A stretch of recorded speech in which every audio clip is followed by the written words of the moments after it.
Hallihallo, Hallöchen, willkommen zu einem neuen Video von mir. Heute starte ich eine neue Reihe, ein neues Projekt von mir. Ich erkläre aus meiner Sicht, wie geht Acrylpouring. Was braucht man dazu?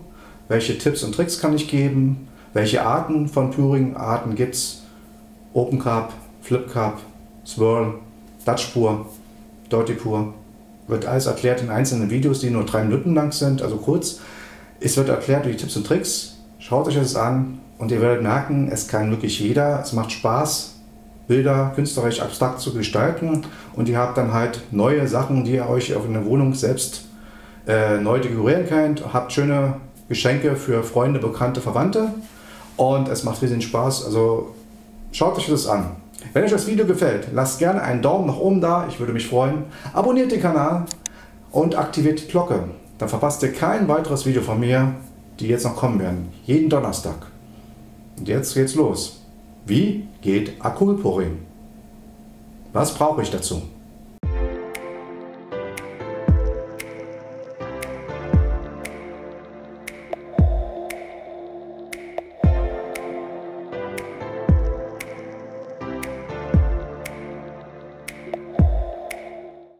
Benötigen wir natürlich einen Untergrund. Man kann Acrylpouring auf vielen Untergründen machen, zum Beispiel Leinwände. Man kann sie auf Holzwände machen, auf Beton, auf Glas. Es gibt viele Untergründe. Man muss sie groß grundieren vorher, das geht dann dazu. Ansonsten, wir verwenden hier einfach Acryl Bilderrahmen, die es in verschiedenen Größen und Formen gibt. Also hier ist zum Beispiel eine dicke Variante. Ist dann 2 cm dick, quadratisch. Es gibt sie länglich, wo man mehrere Dreier nebeneinander machen kann, zum Beispiel in so einem gesamten Bild oder auch querlegen kann. Es gibt sie in kleineren Formen. Also es gibt in jeder Größe Form, wie es gibt, quadratische Form. Je nachdem, wie man es anfangen möchte, kann man es benutzen. Ich würde euch als Tipp geben, nehmt nicht zum ersten, wenn ihr das erste Mal anfangt mit Malen, Acrylmalen oder Acrylpouring, nicht gleich die größte Leinwand. Größere Leinwand sehen natürlich toll aus, verbrauchen aber viel mehr Farbe. Und Farbe sind zum Anfang erstmal extrem teuer, weil man mit billigen Farben anfängt. Nee, nehmt kleinere Leinwände, 20 x 30 ist schon recht groß, das reicht dann aus, 30 x 40 würde ich, also darüber würde ich nicht gehen, erstmal zum Anfang. Am besten fangt ihr mit kleineren Quadraten an, 20 x 20. Reicht ein normaler Becher aus zum Acrylpouring zu bemalen. Ihr kommt damit sehr gut klar. Und verbraucht nicht so viel Farbe, und wenn was schief geht, könnt ihr das auch mal ein neues benutzen. Man kann auch jederzeit das Acrylpouring-Bild, wenn es trocken ist, nochmal neu puren, wenn es halt nicht gefällt. Aber fangt erstmal klein an, so habe ich auch angefangen, und man wird automatisch größer mit den Leinwänden, je besser man wird dabei. Also, nicht so groß anfangen, erst klein anfangen und dann immer größer werden, und dann wird es schon von alleine. Ihr fragt euch bestimmt, wenn ihr neue Leinwände kauft, warum hier hinten immer, ihr seht es, solche Holzkeile drin sind. Ganz einfach, die kann man halt benutzen, um halt Bilderrahmen hinten zu verspannen. Wenn man hier einen Rahmen nimmt, da werden die halt hier reingesteckt, dass die halt hier in den Rahmen drin sind, reingesteckt über Kreuz. Damit spannen sie die Leinwand. Das geht ganz einfach, man legt sie auf die Rückwand, die Vorderwand, und macht die einzelnen Keile hier in den Schlitzen hier drin, die man hier sieht, einfach da reinsetzen. Kreuz und quer, also eins ist ein bisschen tiefer, eins ist ein bisschen höher. Steckt das nicht zu tief rein, nicht mit Gewalt, sonst kann es hier draußen durchkommen und dann geht die Leinwand kaputt. Also nur leicht reinstecken, damit die dran sind, weil manche sind ziemlich spitz. Und dann kann es passieren, dass die auf der anderen Seite wieder rauskommen, und dann ist die Leinwand hinüber. Dadurch wird diese Wand hier gestärkt, gespannt, man kann sie besser puren. Okay. So, was man jetzt auch noch braucht, ist zum Beispiel hier so ein Reißbecken, ein Fließjäger. Das hat einen Vordergrund, dass man halt das Bild hinten Auflage einen Abstand schafft zur Arbeitsfläche, damit die Farbe, weil die läuft herunter, also einfach hier reinstecken an den Kanten. 4 Kanten einfach in der Ecke, die kann man ja zum Schluss wieder rausziehen. So schaffen wir halt einen Abstand zwischen der Leinwand und der Arbeitsfläche. Jetzt, wenn wir das Puringmedium rüberkippen wollen, kann es ja runterlaufen und es würde nicht festbacken. Wenn ich das direkt ranmache, rauflege das Bild auf die Arbeitsfläche, klebt es hier fest und man kriegt später nicht ab oder hat dann die Reste von der Leinwand, dem Papier drunter. Das ist halt nicht schön. Deswegen macht euch am besten hier was runter. Oder ihr nehmt hier kleine Becherchen, die ihr runterlegt unter dem Bild als Auflage, anpassen. Liegt es noch höher, noch besser und da könnt ihr schön drumherum arbeiten. Die Ränder auch gut mit einem Malmesser dann halt bearbeiten. Zum Beispiel, wenn die Farbe runterläuft, hier lang arbeiten, damit die Farbe gleichmäßig verteilt wird. Ja, als nächstes brauchen wir natürlich noch den Leinwänden, brauchen wir natürlich die Farbe dazu. Es gibt verschiedene Farbanwender, also Farbhersteller. Es gibt auch bei Discountern mal Farben, Acrylfarbe braucht man von verschiedenen Anwendern. Amsterdam ist zum Beispiel sehr gut, ich empfehlen kann. Sie ist sehr hohe Deckkraft, sehr ergiebig, ist ein bisschen teurer. Ich würde euch empfehlen, wenn ihr anfangt, erstmal mit einer billigeren Marke anfangen. Neo Acryl ist von Gerstecker eine Serie, die eigentlich sehr gut ist. Man kriegt sie halt sehr günstig, wenn man so einen größeren 750 ml Behälter kauft, wie 10 zum Beispiel. Bezahlt man bis 5 Euro noch was, also 5 Euro, 6 Euro. Wo man sonst für Amsterdam-Farben schon für hier zu 120, 5,99 Euro bezahlt. Sind sehr akribisch. Es gibt noch Sonderfarben, man gibt manchmal auch jetzt hier Anbieter bei Lidl, gibt es ab und zu mal so ein Grundfarben-Set, das kann man gerne verwenden. Die reichen zum Anfang auch erstmal so, gehen doch von früher. Müssen Acrylfarben sein. Das ist zum Beispiel mal ein Set von Action, den ich da hier noch habe. Und da gibt es verschiedene, fand ich ganz witzig mal, so Effekte mit Metallic, Rotmetallic, mit Glitzer, also was jetzt hier, was man für Kinder gut für Kinderbilder verwenden kann. Und zwar, wenn man ein Einhorn machen will, was ich schon zum Beispiel gemacht habe. Man kann halt auch noch Puring Metallic Effekt machen, zum Beispiel Gold, das mischt man in Puring mit rein und gibt halt schöne Effekte, kann man schön gießen. Gibt verschiedene Sets, dann gibt es zum Beispiel auch jetzt noch Sets, was ich mir holt, Atina-Farben sind auch sehr gut, so eine großen Kästen gibt es dann davon, wo alles mit drin ist. Da hatte ich auch schon einen Test gemacht. Verlinke ich hier oben in der Ecke. Da habe ich einen Atina Farbtest gemacht gehabt. Könnt ihr nochmal nachschauen. Ist ganz toll geworden.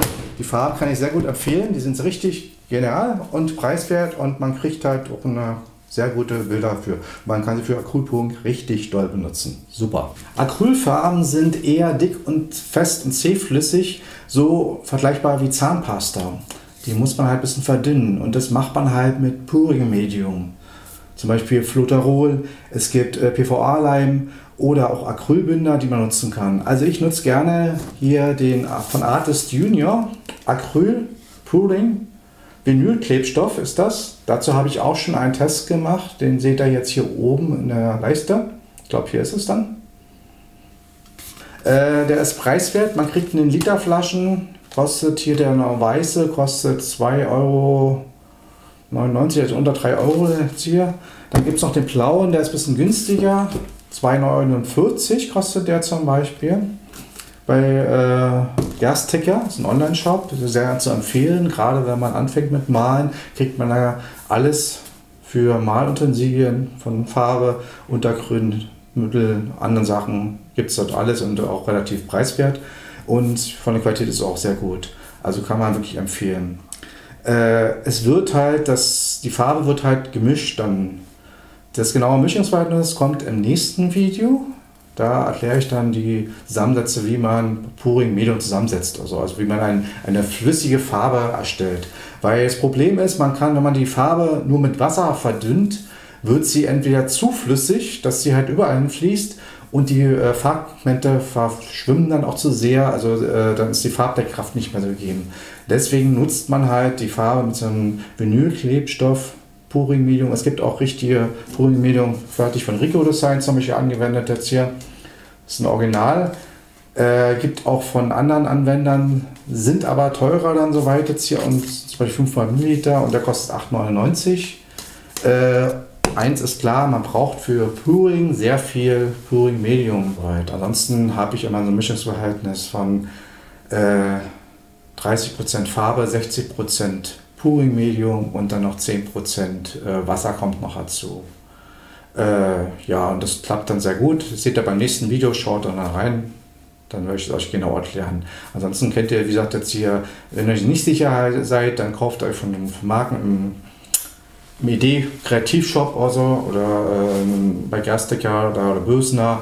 Geht da rein und kauft euch das Puring-Medium von Rico Designer, und zwar das kann man als erstes verwenden. Gibt es ein glänzend, halbglänzend Seidenmatt. Da macht er nichts verkehrt, funktioniert auf jeden Fall, aber ist halt ein bisschen teurer. Also ich habe auch erst mit den teurer angefangen, wo ich dann gemerkt habe, okay, es macht Spaß, man will mehr Bilder schaffen, aber das Puring-Medium ist so schnell alle, deswegen habe ich versucht, andere Möglichkeiten zu finden, und wie gesagt, Artist Junior von Gerstecker ist sehr gut, und das kann man zu fast allen benutzen.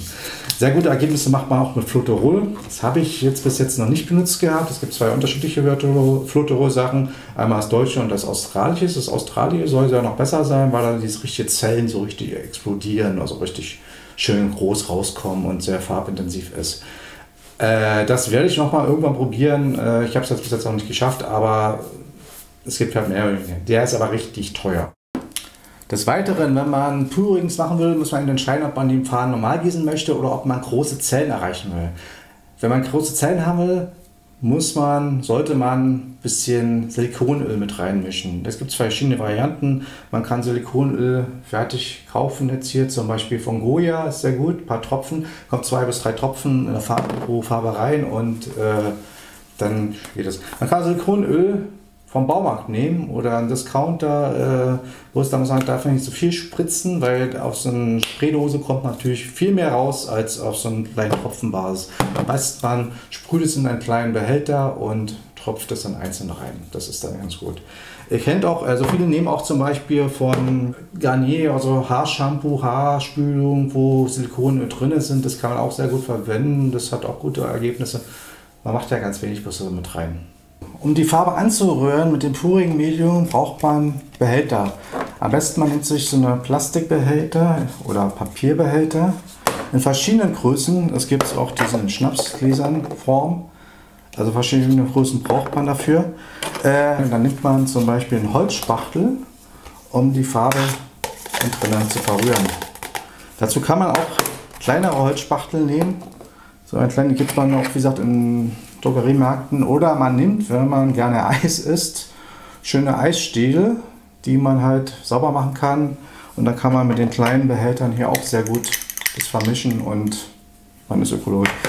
Man kann auch diese ganzen Becher, wenn die Farbe fertig ist, ausgetrocknet ist, kann man sie gerne auch wieder auswischen mit Zeberpapier oder stehen lassen, und wenn sie getrocknet sind, nach 3-4 Tagen die Farbe abziehen.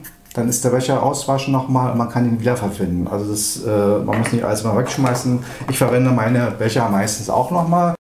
Wenn ihr purt, ist es ganz wichtig, ihr müsst euch schützen. Zieht Gummihandschuhe an zum Beispiel, weil die Farbe läuft überall hin. Man sollte den Arbeitsplatz komplett abdecken, weil Puring ist eine riesen Sauerei. Also das kann man auf den Boden kleckern. Man sollte halt einen Raum nutzen, wenn es da runter muss, der richtig abgeschützt ist. Also unten abgedeckt ist und eine Decke runter ist, wenn was runtertropft, nicht gleich hier Ärger im Familienleben gibt oder so. Deswegen deckt es ab. Ihr könnt da zum Beispiel Abdeckfolien einfach nehmen, die ihr dann ausbreitet. Papier, altes Zeitungspapier, so aus dem Tisch aufbreitet, damit, wenn die Farbe runterläuft, nichts irgendwie auf eurem Möbel, auf eurem Teppich oder sonst was geht. Deswegen denkt daran, Puring ist eine Sauerei. Wenn mal was dagegen geht, nehmt euch Tücher dabei, nasse Tücher, also Wegwischen, Zebertücher, braucht man auch sehr gut. Oder, wenn es mal schnell gehen sollte, feuchte Allzwecktücher kann man sehr gut benutzen. Würde ich auch nehmen, dass man halt schon mal was überwischen muss. Aber man sollte wirklich aufpassen. Man sollte es einfach nicht hier über seinen Perserteppich machen oder in der Nähe von hochwertigen Möbelstücken, weil es kann doch sehr viel spritzen. Deswegen passt auf, deckt euren Arbeitsplatz komplett schön ab. Ich habe immer so eine weiße Vinyldecke drauf, die ich jederzeit abwischen kann und dann kann ich es dann wieder verwenden. Also es ist richtig. Oder man nimmt halt so ein Pastellitdecken oder Papier, altes Zeitungspapier ist auch am besten, das reicht jetzt mal aus. Oder ihr nutzt einen großen Karton oder Wanne, was ihr habt, macht darauf 2 Stege, 2 Holzstäbe und tut da das Bild drauf und dann könnt ihr das rübergießen. Es läuft in diesen Karton oder die Wanne. Das Weitere, was man braucht, sind eventuell verschiedene Pinselformen. Kann man im Baumarkt kaufen oder im Fachmarkt. Hier, das ist ein Fall von Action, da man eine Verfeinerung haben will. Kleine, feine Pinsel. Je mehr man hat, umso besser und sicherer ist man. Auch so eine kleine Rolle, das macht sich einfach, um die Leinwand halt lang zu gehen und dann hier gleichmäßig die Farbe zu verteilen und zu grundieren zum Beispiel. Man kann auch dazu benutzen, zum Beispiel verschiedene Wischer. Das ist zum Beispiel ein normaler Fensterputzer, um halt die Farben zu verteilen, um ein Zweitmesser zu machen. Ich benutze auch viele Spachteltechniken, zum Beispiel so eine verschiedenen normalen Plastikspachteln, um halt Strukturen zu erreichen. Man kann auch dazu zum Beispiel normale Kreditkarte benutzen, also zum Langziehen. Also ich benutze in meinen Videos sehr viel gerne so normalen Messer. Wir haben verschiedene Formen und Anwendungen. Dadurch kann man halt dann auch vielleicht die Farbe noch gezielt dorthin bringen, wo sie halt gewünscht wird oder so. Oder Strukturen machen, wenn man eine Feder zeichnen will, kann man da noch Konturen nachzeichnen. Das geht in den Malmessern sehr gut. Ich habe die zum Beispiel von Waves hier, die sind sehr gut, empfehlenswert. Dann zum Beispiel, man könnte Schwämme verwenden, um einen Tupf zu machen. Oder hier zum Beispiel einen Edelstahlschwamm, den man nutzen kann, um bestimmte Effekte zu erzielen, um Hintergründe zu machen. Eine Pipette zum Beispiel, um Farben gezielt in Tropfenform abzuwerfen auf das Bild sozusagen. Man kann alles benutzen. Man kann zum Beispiel auch einmal einen Ballon benutzen für zum Beispiel so einen Pluming-Effekt oder so. Das werden wir alles noch zeigen. Dann gibt es noch die Möglichkeit, also um Acrylfarbstifte hier zu benutzen. Die sind sehr gut, dass man halt noch bestimmte Linien nachher, wenn die trocken sind, also getrocknet ist, nachziehen kann oder halt noch Effekte nachmalen kann. Also es gibt so viele Möglichkeiten, was man dafür benutzt. Man kann eigentlich alles fürs Pouring benutzen. Man kann viele Möglichkeiten aus dem Haushalt nutzen. Man kann ein Sieb benutzen. Man kann eine alte Tupperdose benutzen, die man nicht mehr braucht und die fürs Farben verwendet, zum Ausgießen. Man kann einen Eierkarton benutzen, einen leeren Eierkarton, wo man die Farbe eingießt und dann das Bild verteilt. Habe ich auch schon gemacht, mehrere Videos. Ihr seht zum Beispiel ein Video, was ich jetzt oben verlinke.